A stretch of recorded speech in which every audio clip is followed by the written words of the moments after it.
What's going on, guys? It's Jimmy here. Welcome to our daily show where we discuss everything going on here in our country, the fourth stimulus package update, stimulus check update, daily news, money, investing, the stock market. We cover it all here on our YouTube channel. If you haven't subscribed to our YouTube channel, make sure to click the subscribe button down below. It's completely free to do so. New videos come out here every day at 10 a.m., 3 p.m., and 8 p.m. Eastern Standard Time. I'll keep you up to date here with everything. And also, thanks so much for hitting the like button for us down below. You guys are amazing. We got a lot to cover here, so let's jump right in. As you can see here, the prices for everything from gas to food to housing and inflation is surging higher. But the Fed, their best weapon for fighting inflation, raising interest rates, may not be enough because we're suffering from several other factors like supply chain crisis and the pandemic, and the cost of everything is rising, including raw materials, and we're seeing shortages across the world, not just here in the US. The Fed plans to raise interest rates probably several times this year, probably about 3 times is what the market is predicting and what the Fed has hinted at.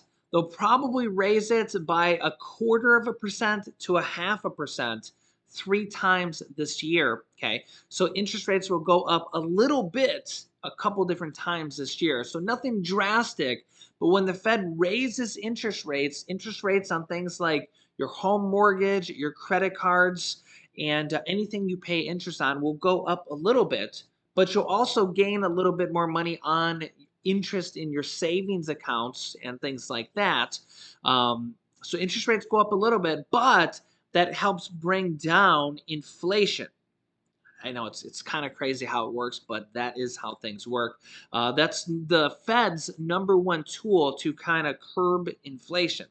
The problem is we're dealing with kind of abnormal situations here with the supply chain crisis. And again, it's a global crisis. It's not just here in the US. And we're dealing with the pandemic, a virus that seems to, at any given time, have a new variant. And we'll see 1 million cases per day just here in the US spiking out of control. And meanwhile, the President Biden is trying to reduce costs in multiple different ways in the Build Back Better package, which has been stalled by Senator Joe Manchin. And Manchin says he's on board now for a new version of the Build Back Better package, which multiple different Democrats are clamoring for to get passed right away. In fact, here's the new New York City mayor saying that they need funding for exactly this reason. Check this out. Given that we haven't seen the full budget plan yet, can you tell us anything about whether or not you are planning to change the way that Mayor de Blasio allocated the $13 billion in federal aid that New York City is receiving from the way that he had planned to spend it, a lot of it on 3K and other big ticket items? Well, the goal of the budget was to, as I stated in my speech, was to really go at the underlying reasons that we're seeing the institutional poverty and inequality in this city. And I take my hat off to former Speaker Corey Johnson and folks like Councilwoman Adams to put a pause on just the spending that took place. Remember, we're going to lose this stimulus that's from the federal government. We're not going to continue to have it. So we have to get it right in 2022 and lay the foundation for 23 and fiscal years 23 and 24. So we're going to examine the dollars we have remaining to spend and make sure that we're spending correctly. Would I have done some things differently? Yes. But we have to look at what's in front of us right now. But we want to invest in those long-term things. Pre-K was a success. It was the right thing to do. Drilling down in education is the right thing to do. Using the infrastructure dollars to build is the the right thing to do, but we have to also attach to that a real job plan so we can hire locally. So we're examining how to best use the last of these stimulus dollars, and then encouraging the feds. We got to get Build Back Better. That bill, we need it for the billions that can go into NYCHA. They're dealing with a $40 billion capital deficit. So we need to get as much help as we could possibly do. But I want to be clear on this. Regardless of the help we get, the buck stops with me. I have to take what we have, run an efficient city, and this city can run better than what we have witnessed. So there you go. New York City's new mayor, the city with the largest population in the United States, New York City, saying they need more money. Not necessarily. He's saying the buck stopped with me, but to pass Build Back Better, it would give more funding to their city and all cities across the United States. And he's saying that we have a lot of people in poverty. Cities all across America does. This would be a good thing. It would help reduce costs. It would give money to the people. All sorts of different things in there. Of course, there's a lot of things in there, or what was the Build Back Better package.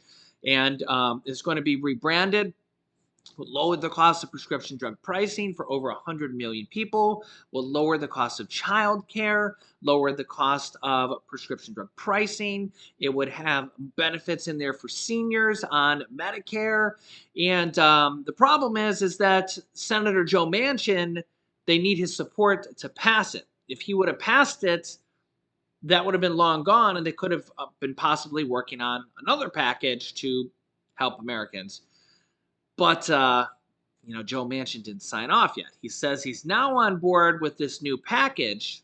You could see here, here's how Democrats can sweeten the deal for Senator Joe Manchin's to back Biden's big spending bill, the new Build Back Better.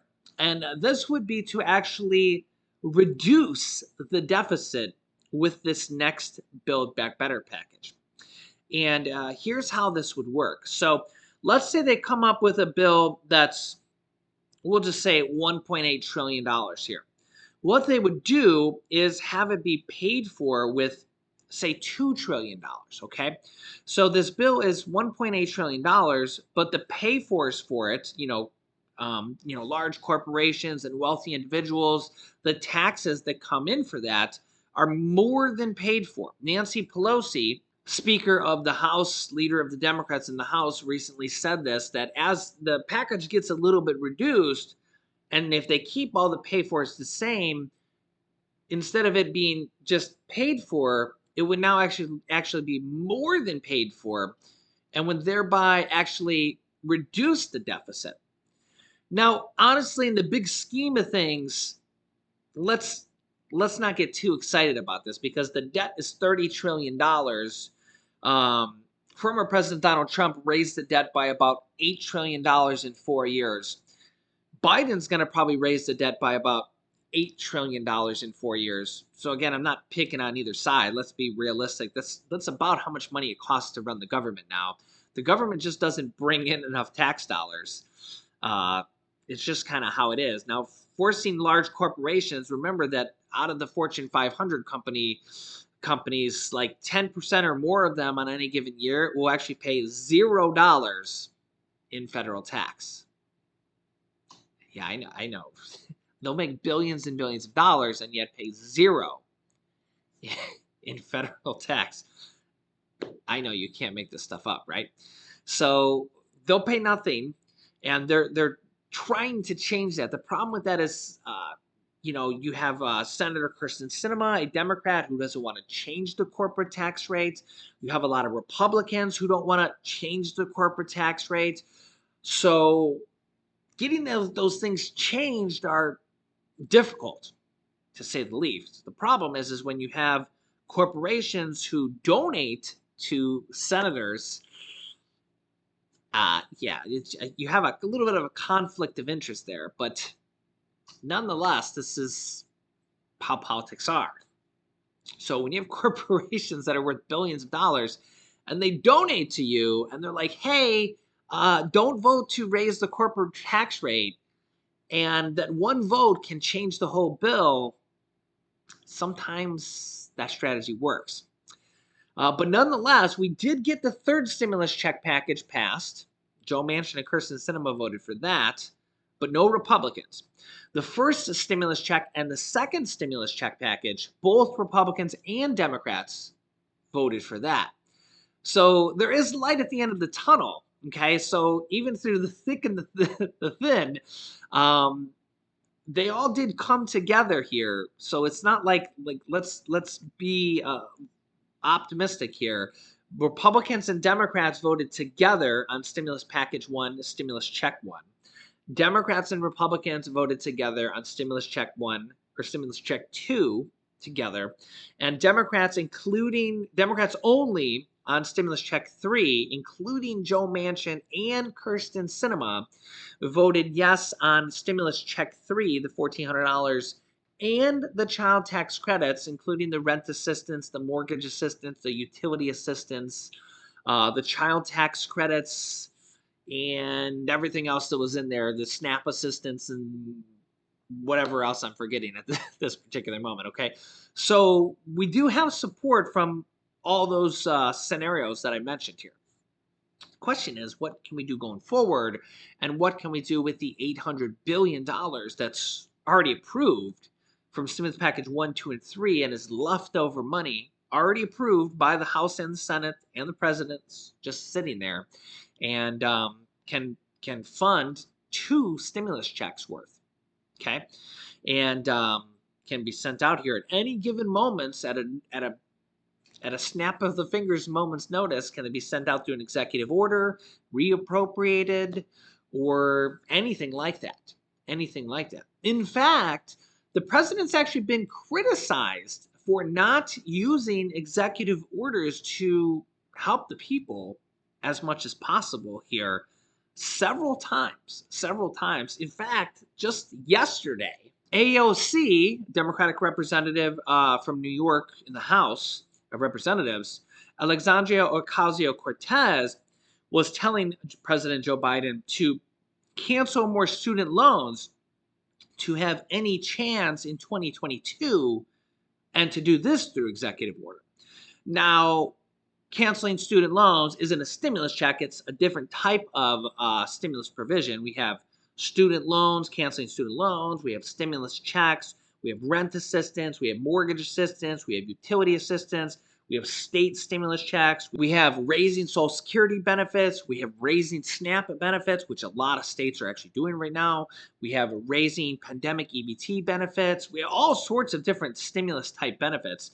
AOC and actually a lot of different Democratic representatives are calling on President Biden to use his executive authority, executive orders, to cancel more student loans right now. And they say he can do this simply through executive order. Representative AOC, Alexandria Ocasio-Cortez, has warned that President Joe Biden should do more on student loan debt cancellation if the Democrats hope to have, quote, any chance in the 2022 midterm elections. You can let me know your thoughts on this. I'm just reporting the news, but let me know your thoughts if you agree with this or disagree with this. AOC, a Democrat who represents New York's 14th congressional district, told the New Yorker in an interview this week that the president's hesitancy on the issue was having a demoralizing effect on a key voting bloc. Her comments come on the Democrats face crucial midterm elections in November, with Republicans aiming to take back the House of Representatives and the Senate, and then to potentially stymie Biden's agenda. Some Democrats include Senate Majority Leader Chuck Schumer and Senator Elizabeth Warren, and Bernie Sanders even, have urged Biden to cancel up to $50,000 in student loan debt per borrower through executive action. In fact, here's the problem that a lot of people struggle with on student loans. I've seen this here. I took a screenshot of it. This guy, Sean McCoy, says here on Twitter, he says, I'm 27 years old. I have $120,000 in debt from an undergraduate degree. I've been paying $970 a month for 5 years, And of that, nearly $60,000 I've paid in that time. So he's paid $60,000 on his student loans in 5 years, and only $2,000 of that has gone towards the loan. Only $2,000 of that has been paid off the principal. So $58,000 of that $60,000 has gone to interest, and only $2,000 of that has gone towards the principal. He says, I ask again, how is this even legal? Hashtag cancel student loan debt. And, I see comments of people saying, you signed up for this. Um, if you signed up for this, you should bear the brunt. I get people's argument on both sides. We paid off my wife's student loans. So, I get people saying, what about the people that paid off their student loans? And we paid off my wife's student loans, but I'm not even mad about things like that. I'm in the camp that any help that people can get, I think that we're in a pandemic, and any help that anybody gets, more power to them, because there's just so many people in need. You take this story here. There's so many people like this, millions of people like this. They pay on this for decades and they can't pay it off. And he's paying almost $1,000 a month for 5 years, and he's only paid $2,000 off his principal. How can somebody ever pay this off unless they literally just chunk it off and they have the money? He's got $120,000 in in student loans. That's just crazy. And you say that, oh, you knew about this, you signed up for this, but how is this guy going to pay this off? He's 27 years old.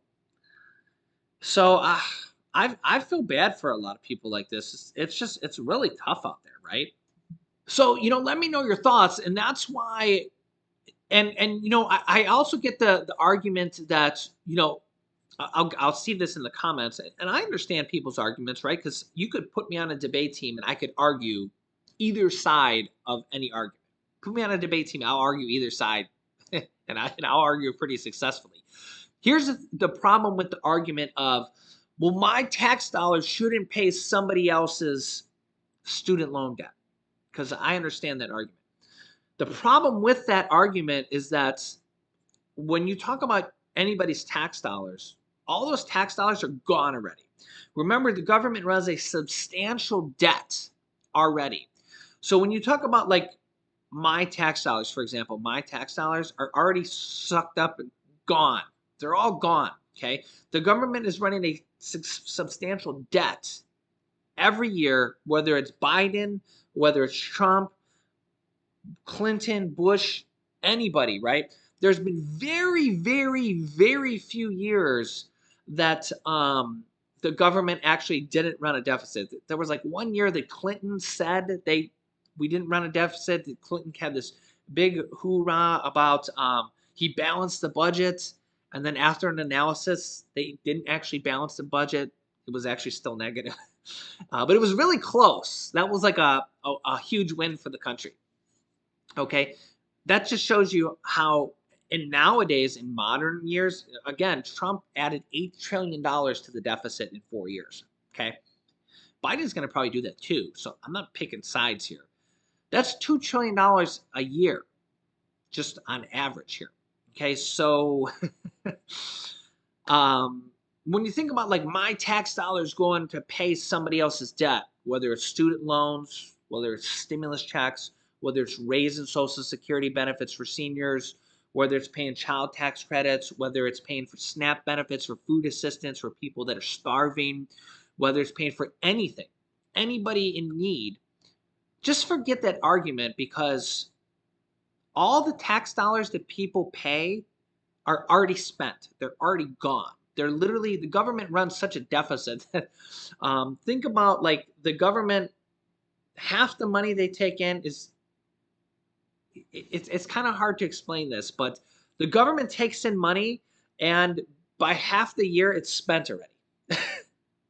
So when we talk about maybe the government giving some extra help to people, don't even worry about that, because that's just kind of like the government's just going to print a little bit extra money, and nobody's going to pay for it. Nobody's going to pay for it. So instead of the debt right now being, say, 30 trillion, it'll be 30.1 trillion or 30.2 trillion. And that's where we kind of go back to Joe Manchin here. Joe Manchin says that he'll vote for the bill if it reduces the deficit. Okay, so we'll go back to that point here. And this is where, like, Joe Manchin, like, really, like, does this really make a difference to you? Okay, so we'll make Joe Manchin happy, okay? All right. So we'll reduce the deficit for you, Joe Manchin. All right, so here's how much of a difference this will make, right? Let's just kind of make him happy here. So we'll reduce the deficit. So the Build Back Better package, we'll just go with this, $1.8 trillion, and we'll make the pay for is $2 trillion. So that'll reduce the deficits by $0.2 trillion. Okay, so that would take the $30 trillion deficit down to $29.8 trillion. Does it make a difference at all if the deficit is $30 trillion or $29.8 trillion? No. Remember that the deficit is going up by an average of $2 trillion a year, whether it's Trump or Biden. It doesn't matter. It's skyrocketing. And honestly, it's inflation's not really in the national debt, because remember, it went from 3 trillion in a month around 1990, it was around 3 or 4 trillion, and it's gone to 30 trillion now. Inflation's just started to go up now because we're coming out of the pandemic, okay? Or out of the recession, I should say. Anytime you come out of a recession or depression, when you're in a recession or a depression, you go down and you have deflation, okay? Inflation is much lower than normal. So you get, like, instead of 2.5% inflation, 2.5% inflation, you get like a 0% inflation. Then when you come out, you kind of make up for that inflation. So you get a 5% or 6% inflation. Right now we're at 7.5, okay? So we're a little bit more than normal, but some of that's because of the supply chain issues and stuff. So you could blame it on Biden. That's fine. It really doesn't matter. But if you study inflation coming out of recessions and depressions, it's a somewhat normal thing. If you look back in history, you'll see that. Okay. But remember, even before this inflation issue that we've had only for the last couple months, the national debt was $29 trillion before the inflation issue even happened. Okay. So it is what it is. In 20 more years, the national debt's going to be $60 trillion. There's nothing we can do, or you can do, or I can do about the national debt, whether it's a Republican president or a Democratic president. So if anything, if they're going to add all this money to the debt, they might as well help out people while they're doing it. Remember, they spent $750 billion on the national defense. That's $7.5 trillion a year, and that's going to add to inflation. That's going to be even more. It's going to go up every year, and we kind of need it. We talk about what's going on with Russia and Ukraine. We have to do that. All the other programs in the world that go, or in the U.S., it's just what it costs to run the country. It just is what it is, right? So if they're going to spend all this money, they might as well spend money on helping the poor as well, helping people in need, raising Social Security benefits, child tax credits, helping out children in poverty, helping out people on low income, stimulus checks when needed, right? Does it matter if the national debt, if the number says 29 trillion or 30? Remember, from 1990, it went from 3 or 4 trillion to 30 trillion in 30 years, 31 years, 32 years. In another 30 years, it's going to be 60 trillion. The government prints their own money, so it's not like me or you where you have to pay your own bills. They get to print their own money. So if they're going to print their own money anyways, they might as well do it while helping the people, right? Or would you just have people starve? So let me know your thoughts here in the comments. I will keep you up to date here with everything. New videos come out here every day at 10 a.m., 3 p.m., and 8 p.m. Eastern Standard Time. I'll keep you up to date. A lot of things going on here in our country. So make sure to subscribe down below. Don't miss out on any new videos at this point. There's a lot going on here with Russia, Ukraine, the stimulus money that's available right now, and what Congress is going to do with it. Yeah, you can click here to watch my newest video next. And you can click here to see how there could be adult tax credits or adult monthly checks here in the future as well. So click on one of those videos next. Thanks for watching, guys, and I will see you in the next video.